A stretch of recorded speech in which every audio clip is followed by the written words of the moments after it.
Hello, everybody. I'm here today again with Monica and the Burnout Coach. And today we decided to talk about how to navigate in relationship when you're going through a burnout. And it would be a good subject to, if you have any questions or any comments, put it down and then or email either Monica or me, and then we will expand on it maybe next week. But today, go ahead, Monica. What would you suggest for these people who are in a relationship and they're burned out? Yeah. So I just want to first define a little bit what burnout could look like. It obviously looks different for every single person. But some of the ways that you might notice that you're feeling burnt out is you might feel like more disconnection. You may feel less empathetic when your partner says, talking to you about something that they had experienced at work or in their day, and you're feeling a little bit less empathetic to what they're sharing about. You're finding yourself reluctant to go home. Maybe you're like, oh, maybe I need to take an extra drive around the block before I get home. I just don't have the energy to be home yet. You might find yourself just feeling really like isolating or numbed out, having a difficult time picking up that phone to schedule those dates or to get out there and connect with the people you love, even friends.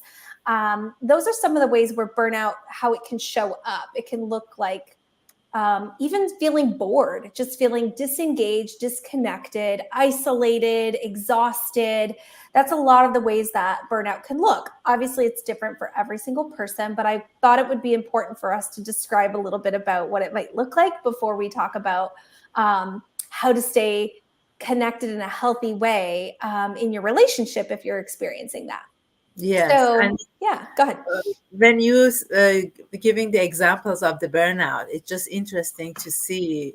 Of course, everybody relates it to themselves. So, and Yeah. my interactions with my clients. So, it's interesting to see how the burnout on if I, for example, if I am isolating myself, is it because I don't want to communicate Mm-hmm. uh, my needs, and am Mm-hmm. I in that space that I have fear, and what other emotions are underneath that burnout, Mm-hmm. so we can open it up to see how my interaction with myself first and then people around me would be step by step going to opening myself up to come out of that burnout. Yeah. Yeah. So much of the time, burnout is a symptom of something bigger going on, whether it's a limiting belief, whether it's a painful past experience. Oftentimes, burnout is an expression of that deeper experience. And it often, in my experience with my high achievers, and my high achievers tend to be a little in their head and have a harder time being connected to their body. So, it's the burnout can be the result of a chronic disconnection, right? A Mm, long time disconnection between their head and their body, where they may just be jamming and getting things done at work, being really efficient, really successful at work, but really misaligned and disconnected from their own personal experiences. And so when we have disconnect within ourselves, it's a very easy to have disconnect outside of ourselves, within our relationships as well, right? Because we right. don't even have connection here. So it's really hard for us to have connection outside of ourselves, right? Exactly. And it just brings a good example. I was talking to a client of mine. She couldn't work for 4 months.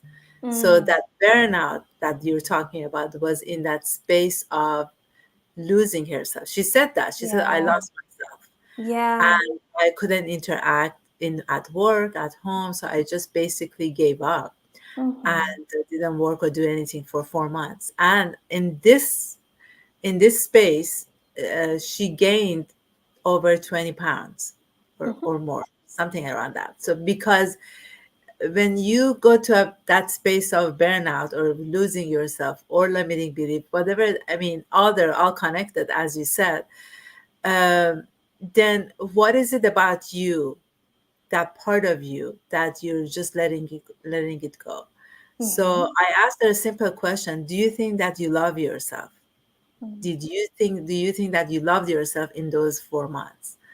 What do you think now today versus the 4 months ago? So Yeah. it's just the understanding that giving yourself that care, the time, Mhm. and being kind to yourself. And Absolutely. Mhm. even if you're not working for 4 months, it's okay to get to that space, but asking the question, what is best? What do I need right Mhm. Absolutely, absolutely. And that's why some of the tips we are going to share with you is again about like prioritizing your self care. Again, you now? have to be connected to yourself if you're going to be able to be connected to anyone else. And so coming back to yourself, reconnecting with yourself, asking yourself that important question: what do I need? What am I experiencing in my body? Do I need rest? Do I need play? Do I need to work on something that feels more aligned or fulfilling to me, right? We have to ask these questions and know these answers for ourselves so that we can then communicate our boundaries, communicate what we need to our partner. It's really important for us to engage in these questions within ourselves so that we can have these really healthy dynamics in our relationships. I would say again, we've talked in the past about having healthy, honest communication with our partners. Well, again, if somebody's experiencing burnout, they may feel like I don't even know how to ask for what I need. I don't know what I need. I don't know if I love myself. I don't even know myself right now. Like there can be such a severing, right? Like such a disconnect, where again, we can communicate openly. Our partners oftentimes want to support us. They want to be empathetic with us, but we have to know ourselves in order to communicate that with our partners. Yeah, exactly. That's the first key. And you know what? Before we go live, I was talking to Monica about my 3-day challenge, and it's Yeah. like a self-discovery challenge. So it's what you're talking about. We're totally connected to Okay. understanding self-love, self-care, and those limiting beliefs. So yes, the first step is to see what your needs are, and then how. I mean, if it takes you a day, 5 days, or you know 20 months, doesn't matter, as long as you're committed to get to that space of understanding what your needs are. Those self-care steps can be very simple, or it can be a little bit, or going on a vacation. But Mhm. also, it can be Mhm. just taking a half a day off, just to go to the park, just to walk Yeah. around, just go hiking. I mean, whatever that self-care means to you. Yes, So absolutely. yeah, so it's just a self-discovery, giving ourselves that time to understand who we are, what our needs are, and what's our next step. It just comes like right away. When we get to that space, the next step comes very naturally, because we're giving ourselves that time and that kindness and the Yeah. space Yeah. to go within. Yeah, one of the biggest tips I can give people with burnout recovery is um, you're not going to be able to recover from burnout doing the exact same things that got you to burnout. So if you are pushing yourself and expecting really high expectations of yourself, if you're, oh, I'm going to do my self care every 5 minutes rigidly and, not actually checking in with what my body needs, I'm going to be demanding this or rigid around how I'm recovering, then you're gonna just add more tension and stress and disconnection from your body. So we have to understand that burnout is something that you have to know your values. You have to know what your body needs. You have to listen to what your body needs. And we can't be pressuring this healing and this recovery. We have to be really patient. We have to move very slowly. We have to be very intentional with the interventions that we're doing here. And that is actually going to be the fastest way out of burnout. So I will usually say slow is fast when it comes to burnout. So moving slow, practicing empathy, practicing self-care, the next steps will be discovered as you move through, instead of saying I have to have a plan and have it all figured out. That's not usually going to be the way that we get out of burnout. Right, right. And one other thing that I can add to this is sometimes you need to have that conversation with your best friend, or I mean, a coach, or somebody that you trust, that they can actually hold your hand, uh, and then take you to the next step if you're stuck in that burnout. And it's okay to even use that interaction a couple of times a year, a month, or whenever it's needed, to for you to step out of it with Mhm. somebody else. Because I was there, I totally get it. Even if with the best intentions, sometimes you stay stuck in that space, and the other person, especially a coach, can see where you are Mhm. and can give you more tips, can give you some outlets that you can maneuver and step outside of that space. What Yes. do you think? Sometimes, well, absolutely. We often need an outside perspective to help us, right? There's, Yeah, again, you're so severely disconnected with burnout that oftentimes we need somebody outside of that experience to mirror back to us what we're doing, what we're experiencing, how our body is expressing its needs, because we're so disconnected internally, we can't sense it.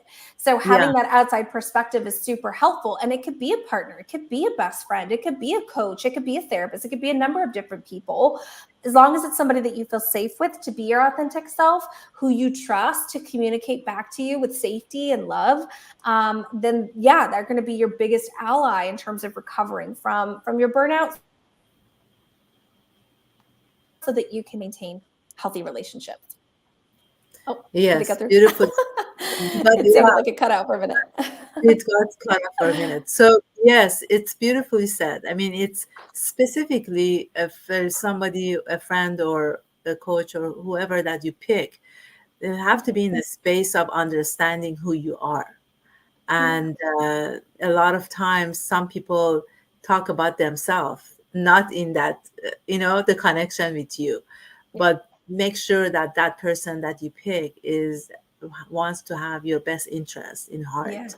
Yes, uh, absolutely. that's very important because even if you tell yourself, "Oh, I have done this. I took a day off. And I'm still in that space," then let's go deeper. Look at those emotions that you have been putting aside.